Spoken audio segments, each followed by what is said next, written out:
bike habitat. I'm the engineer guy. My brother's the dentist. My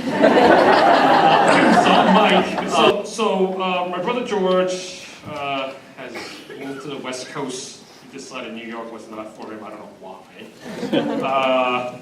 So it's impractical for him to drag his whole family here, but he really wanted to be here. So he wrote something and asked me to read it out loud to you guys here.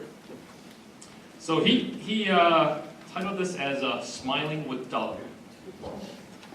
In 1983, I was a naive teenager, hoping to get a dream summer job working at Bicycle Habitat.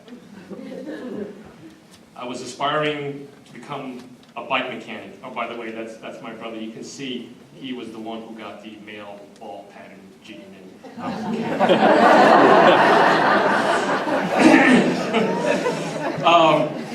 I was aspiring to become a bike mechanic, which I thought was one of the coolest jobs to have as a 15-year-old.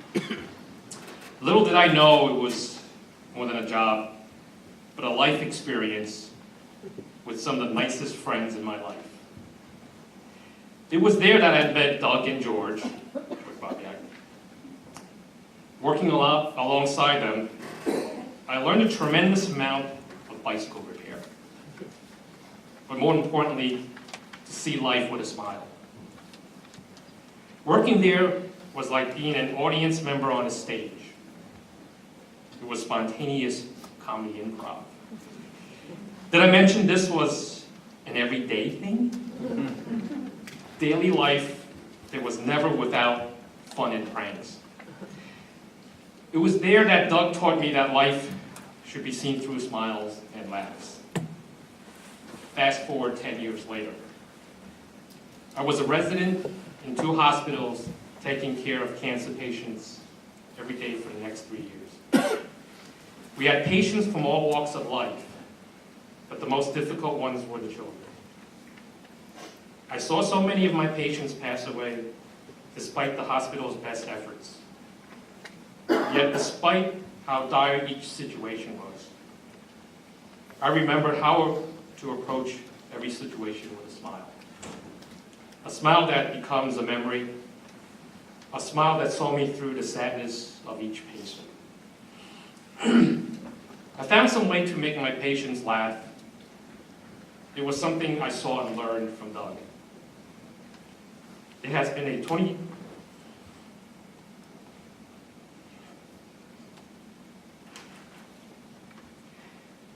22-year life philosophy that I still continue with my patients today. Life sometimes can be long, in some cases it can be quite short in a row. What I have learned from my patients is that it is not really about the length of time, but it is really what you do in that time that counts the most. In Doug's case, he has shown us all that every day in life should be lived with a light heart, making others laugh. It is with a terrible sadness that we have lost a great friend, but it's more important to honor and remember Doug. To remember Doug on a daily basis by smiling today and making others smile in the future. Thank you, Doug, for the many laughs we have had together and showing me what I can do with it today. So, not to be outdone by my brother.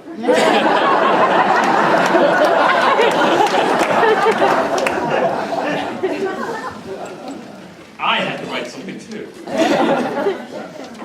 And as you can see, this was his writing, and mine has much bigger fonts. Unfortunately, I don't have a title for mine. Tailgating on what my brother has wrote. Fast forward 3 years later to 1986. Since my younger brother was now a graduate of the University of Bicycle Habitat, I figured I would apply and see if I could get accepted too. Lo and behold, the office of the registrar, aka Charlie McCorville, gave the nod and I was in. My brother never warned me about Doug or George. Now that I look back back as to why, I'm sure he was thinking, Mike will find out pretty soon enough. It was soon after I got my graduate degree from Columbia Engineering that I met Doug at Bicycle Habitat. It was supposed to be a job to tie me over until I figured out where I wanted to work and what I wanted to do in my life. So here I was at Bicycle Habitat working with Doug. At first I said to myself, man, what's wrong with this guy?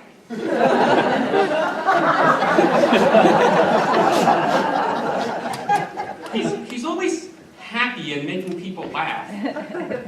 You name them, he would make them laugh. Customers, employees, the UPS man, and the list went on. At the time, I couldn't figure out why he was like that. Did he take a happy pill before he came to work each day? He doesn't even drink coffee.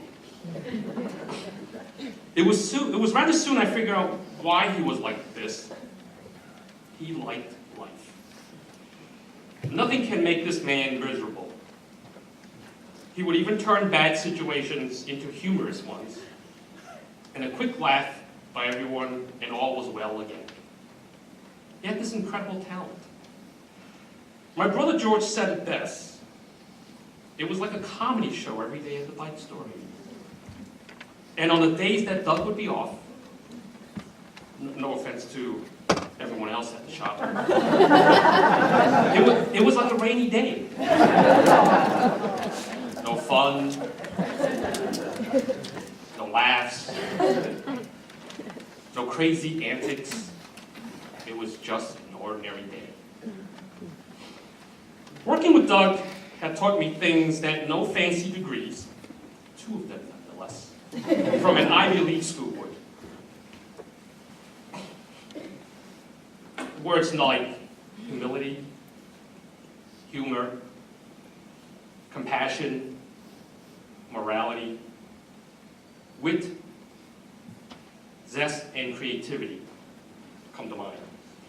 And I'm sure there are hundreds more that I left out. Looking back, I'm glad that I too graduated from the University of Bicycle Habitat with Doug as my classmate. After I left Bicycle Habitat, I kept in touch with Doug. I was his computer techie. And we often had great conversations on the phone about technology and all things computers. I even encouraged him to build his own computer, which he did with my hand holding. And boy, was he proud of himself when it was completed. I knew he could do it, being someone that was smart and someone that never gives up.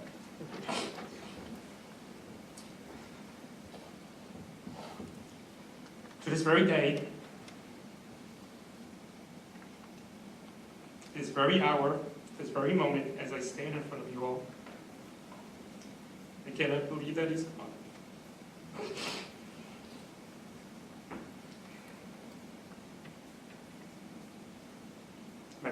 My heart pains every time I think back to the days at the bike shop and the geeky phone calls that we enjoyed.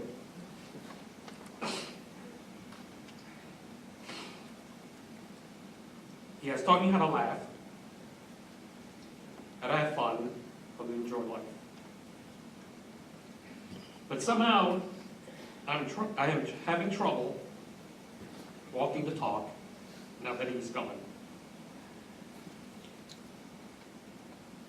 I'm sure if I can hear him now, he would say, "Listen, mister, you go and be happy."